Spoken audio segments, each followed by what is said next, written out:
सीख रहे थे, लेकिन इस क्लास से हम कंप्यूटर के थोड़े एडवांस टास्क आपको परफॉर्म करना सिखाएंगे। कंप्यूटर ट्रेनिंग कोर्स की इस क्लास में हम आपको कंप्यूटर में फाइल्स और फोल्डर्स को मैनेज और ऑर्गेनाइज करना सिखाएंगे। ये बेहद ही महत्वपूर्ण स्किल है जिन्हें आपको कंप्यूटर में डेली परफॉर्म करना पड़ता है। तो वीडियो में आगे आप विभिन्न टास्क परफॉर्म करना सीखेंगे, जैसे फाइल्स और फोल्डर्स को ओपन करना, न्यू फोल्डर क्रिएट करना, फाइल्स और फोल्डर्स को एक जगह से दूसरी जगह मूव करना, फाइल्स और फोल्डर्स को डिलीट करना, फाइल्स और फोल्डर्स का नाम बदलना, किसी फाइल और फोल्डर को सर्च करना। इसके अलावा और भी बहुत कुछ आप इस वीडियो में सीखने वाले हैं। तो चलिए आपके कीमती समय को बचाते हुए वीडियो में आगे बढ़ते हैं और कंप्यूटर में फाइल्स को मैनेज और ऑर्गेनाइज करना। फाइल्स फोल्डर्स को मैनेज और ऑर्गेनाइज करने के लिए फाइल एक्सप्लोरर का यूज किया जाता है। पिछले विंडोज वर्जन में हम इसे विंडोज एक्सप्लोरर के नाम से जानते थे। फाइल एक्सप्लोरर ओपन करने के लिए डेस्कटॉप में दिस पीसी पर क्लिक करें, या फिर इसकी जगह अगर माई कंप्यूटर शो हो रहा है तो वो भी एक ही बात है। इसे आप टास्क बार यानी यहां से भी ओपन कर सकते हैं। ये इसका प्रोग्राम आइकन है। अगर यहां नहीं शो हो रहा है तो नीचे स्टार्ट बटन पर क्लिक करें। उसके बाद यहां प्रोग्राम लिस्ट में आपको फाइल एक्सप्लोरर शो हो रहा होगा। ओपन करने के लिए इस पर क्लिक करें। इसके अलावा फाइल एक्सप्लोरर को ओपन करने के लिए सर्च बार में फाइल एक्सप्लोरर टाइप करें, फिर ओपन पर क्लिक करें। वैसे सबसे आसान तरीका यह है कि आप शॉर्टकट की का उपयोग करें। उसके लिए कीबोर्ड में विंडोज+E की को साथ में दबाएं। ओपन होने के बाद फाइल एक्सप्लोरर इस तरह से दिखाई देता है। पहली बार में देखेंगे तो बिल्कुल समझ में नहीं आएगा, लेकिन अभी मैं आपको इसकी एक एक चीज अच्छे से समझा देता हूं। लेफ्ट साइड में सबसे ऊपर ये जो एरिया आपको दिखाई दे रहा है, इसे टूल बार कहते हैं। इस छोटे से डाउन एरो पर अगर आप क्लिक करेंगे तो आप इस टूल बार को कस्टमाइज कर पाएंगे। जैसे अनडू, रीडू, डिलीट और अन्य बटन को आप यहां ऐड और रिमूव कर सकते हैं। उसके बाद ये पूरा एरिया रिबन कहलाता है, जिसमें सबसे ऊपर कुछ टैब्स हैं जैसे फाइल, होम, शेयर और व्यू। प्रत्येक टैब के अंदर आपको डिफरेंट ऑप्शंस देखने को मिलेंगे। होम टैब के अंदर जैसे फाइल्स को एक लोकेशन से दूसरी जगह मूव करने के लिए मूव टू ऑप्शन है, फाइल को डिलीट रीनेम करने के लिए ऑप्शन है, न्यू फोल्डर क्रिएट करने के लिए ऑप्शन है। ऐसे ही हर टैब में कई सारे ऑप्शंस आपको देखने को मिलेंगे। आप ऊपर राइट साइड में इस अप एरो पर क्लिक करके रिबन को हाइड कर सकते हैं और दोबारा इस पर क्लिक करेंगे तो ये फिर से शो हो जाएगा। इसके अलावा शॉर्टकट की Ctrl+F1 दबाकर भी आप रिबन को शो हाइड कर सकते हैं। ये बैक बटन है जिससे आप पेजेस में पीछे जाते हैं। जैसे मैं दिस पीसी पर अगर क्लिक करूं, फिर OS में क्लिक करूं, फिर ड्राइवर के फोल्डर को खोलूं तो मैं बैक बटन से पीछे के पेजेस में वापस जा सकता हूं। ये फॉरवर्ड बटन है आगे जाने के लिए। जैसे मैं पेजेस में पीछे आ गया हूं तो वापस आगे जाने के लिए फॉरवर्ड बटन दबाना होगा। अब ये छोटा सा डाउन बटन आपको दिखाई दे रहा है, इस पर क्लिक करके आप रिसेंट लोकेशन पर जा सकते हैं। जैसे हम अभी ड्राइवर्स, OS और दिस पीसी में गए थे तो यहां पर हमें रिसेंट विजिट लोकेशन शो कर रहा है। इसके ठीक नेक्स्ट में अप टू एरो है, जिस पर क्लिक करके आप फोल्डर हायरार्की में एक लेवल अप मूव कर सकते हैं। जैसे मैं यहां चला जाता हूं, ठीक है। अब जैसे ही मैं अप टू एरो को दबाऊंगा तो मैं फोल्डर हायरार्की में एक लेवल ऊपर जाऊंगा। इससे आप ये भी पता कर सकते हैं कि जो फाइल आपने ओपन की है वो किस फोल्डर के अंदर है और वो फोल्डर किस फोल्डर के अंदर है। हालांकि आप एड्रेस बार से भी ये काम कर सकते हैं। जैसे मुझे पीछे के फोल्डर्स में जाना है तो मैं क्रोम पर क्लिक कर सकता हूं, या गूगल में क्लिक कर सकता हूं, या बिल्कुल पीछे जाने के लिए दिस पीसी पर क्लिक कर सकता हूं। अप टू और बैक एरो का यूज कुछ सिमिलर है, बट बैक एरो का यूज आप तभी कर पाएंगे जब आप पेजेस में आगे आए होंगे। जबकि कितने भी सब फोल्डर्स अंदर की फाइल को आपने ओपन किया हो, आप अप टू एरो का यूज करके फोल्डर हायरार्की में ऊपर की तरफ मूव कर पाएंगे। ये एड्रेस बार है, यहां आपको इस फोल्डर का पूरा पाथ शो होता है, या कह सकते हैं एड्रेस शो होता है। इससे पता चलता है कि ये फाइल या फोल्डर फाइल एक्सप्लोरर में कहां सेव है। इसके ठीक बगल में रिफ्रेश बटन है, जिससे आप इस करंटली ओपन फोल्डर को रिफ्रेश कर सकते हैं। ये लास्ट में सर्च बार है, जिससे मैं इस फोल्डर के अंदर मौजूद फाइल्स को सर्च कर सकता हूं, या फिर अगर मैं दिस पीसी में होता तो मैं उसके अंदर किसी भी फाइल को सर्च कर सकता हूं। जैसे मैं टाइप करता हूं ड्राइवर्स और फिर इस एरो पर क्लिक करता हूं तो आप देख सकते हैं ड्राइवर्स से रिलेटेड फोल्डर्स यहां शो हो रहे हैं। अब मैं इस पर क्लिक करके सीधे इस फोल्डर को ओपन कर सकता हूं। तो बेसिकली इससे मेरा टाइम बचता है, ठीक है। तो अब चलते हैं बाएं तरफ यानी लेफ्ट साइड। ये है नेविगेशन पैन, जिसमें कई मेन फोल्डर्स और आपकी ड्राइव्स शो होती हैं, जैसे C ड्राइव, वन ड्राइव। ऐसे ही क्विक एक्सेस सेक्शन शो हो रहा है।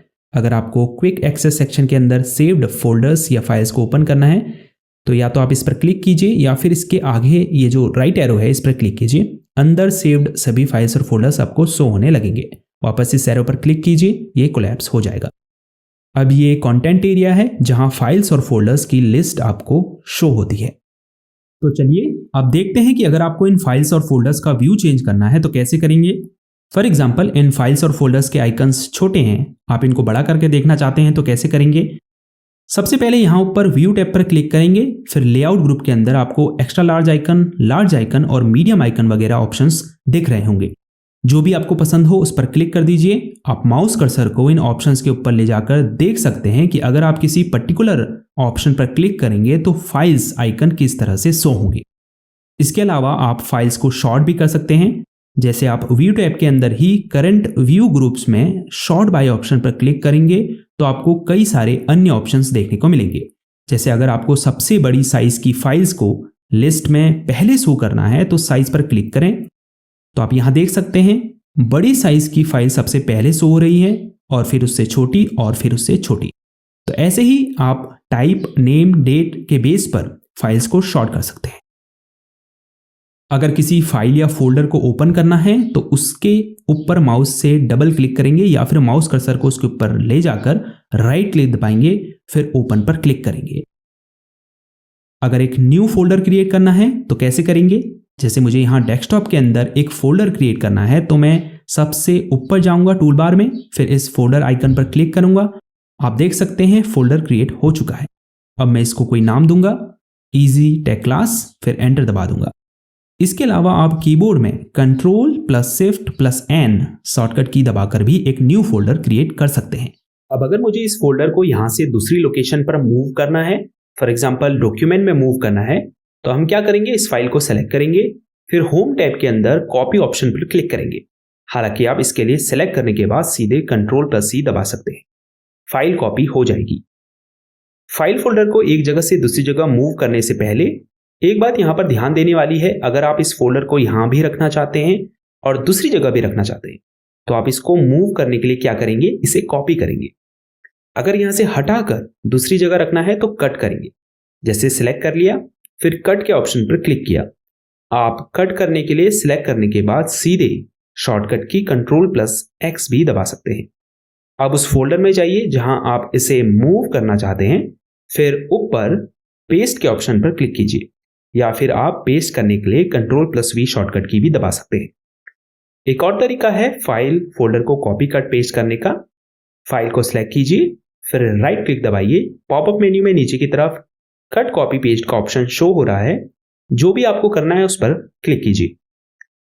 इसके अलावा अगर आपको एक फाइल के बजाय एक से ज्यादा फाइल को कॉपी या कट करना है तो उसके लिए आप लेफ्ट क्लिक दबाकर रखें। उसके बाद उन फाइल्स के ऊपर ड्रैग करेंगे जिसे आप कॉपी या कट करना चाहते हैं। फिर कॉपी करने के लिए Ctrl+C और कट करने के लिए Ctrl+X दबाएंगे। लेकिन कई बार ऐसा होता है कि हमें एक फाइल को छोड़ के अगली फाइल को सिलेक्ट करना होता है, तो इसके लिए आप पहली फाइल को सिलेक्ट करेंगे, उसके बाद कंट्रोल की दबाकर रखेंगे, फिर अन्य फाइल्स को सिलेक्ट करेंगे। लेकिन अगर आपको एक फोल्डर की सभी फाइल्स को सिलेक्ट करना है, उसके लिए या तो ऊपर होम टैब में सेलेक्ट ऑल पर क्लिक करें या फिर कीबोर्ड में Ctrl+A की दबाएं। इससे ऑल फाइल्स सेलेक्ट हो जाएंगी, जिसे फिर आप कट कॉपी कर सकते हैं। अगर आपको फाइल को डिलीट करना है तो उस फाइल को सेलेक्ट कीजिए, उसके बाद होम टैब से आप इसे डिलीट कर सकते हैं। With Google Workspace, apps like Docs, Drive, Gmail, and Meet are connected and in one place, so your whole team can make up. तो एक हाई पेइंग सैलरी के लिए, बहुत बड़े प्रमोशन के लिए आपको आना चाहिए एडवांस एक्सेल के साथ AI और या फिर इसके ऊपर राइट क्लिक दबाकर यहां से भी इसे डिलीट कर सकते हैं, या फिर सिंपली कीबोर्ड में डिलीट की को दबाइए, फाइल डिलीट हो जाएगी। अब अगर आपको किसी फाइल या फोल्डर का नेम चेंज करना है तो आप क्या करेंगे, सबसे पहले फाइल को सेलेक्ट करेंगे, फिर होम टैब के अंदर रीनेम ऑप्शन पर क्लिक करेंगे या फिर इसके ऊपर राइट क्लिक करेंगे और पॉपअप मेन्यू में नीचे की तरफ शो हो रहे रीनेम के ऑप्शन पर क्लिक करेंगे।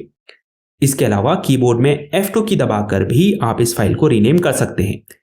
एक और इजी तरीका है, फाइल को सेलेक्ट कीजिए, उसके बाद इसके ऊपर माउस कर्सर को रखकर 2-3 सेकंड तक लेफ्ट क्लिक को दबाए रखें, फिर छोड़ें।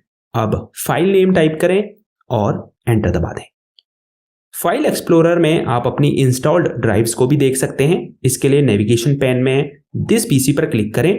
यहाँ आप देख सकते हैं डिवाइसेस एंड ड्राइव्स में एक ड्राइव शो हो रही है, ये सी ड्राइव है। यही वो प्राइमरी लोकेशन है आपके कंप्यूटर में जहां आपकी सभी फाइल्स स्टोर होती है। इसके अलावा अगर आपने कोई एक्सटर्नल ड्राइव जैसे पेन ड्राइव या डीवीडी को कंप्यूटर से कनेक्ट किया होगा तो वो भी आपको यहाँ शो होंगी। यहाँ सिर्फ एक ड्राइव इसीलिए शो हो रही है क्योंकि ये एक नया पीसी है और हमने इसमें अभी पार्टीशन क्रिएट नहीं किए हैं। हो सकता है आपके कंप्यूटर में 2 या उससे अधिक ड्राइव आपको शो करे। तो डे 3 की कंप्यूटर क्लास में इतना ही काफी है। आज आपने कंप्यूटर में फाइल्स और फोल्डर्स को मैनेज और ऑर्गेनाइज करना सीखा। हमें खुशी है कि आप इस कंप्यूटर ट्रेनिंग कोर्स की वीडियो सीरीज को देखकर धीरे धीरे कंप्यूटर चलाने में एक्सपर्ट बन रहे हैं। हमसे सीखने का आपका ये एक्सपीरियंस कैसा है हमारे साथ ज़रूर शेयर करें। अगर कोई चीज़ नहीं समझ आती है तो कमेंट में हमें बताएं, मैं उसका सलूशन आपको ज़रूर दूंगा। अगर कोई सुझाव हो तो वो भी हमें कमेंट में ज़रूर शेयर करें। और हाँ, वीडियो को लाइक करना और चैनल को सब्सक्राइब करना बिल्कुल ना भूलें, क्योंकि यही चीज़ें हैं जो हमें बताती है कि वीडियो से आपको सीख रहे हैं और हमें आपके लिए और बेहतर वीडियोस बनानी चाहिए। तो मिलते हैं कंप्यूटर क्लास डे 4 में। अपना ख्याल रखिएगा। तब तक के लिए गुड बाय।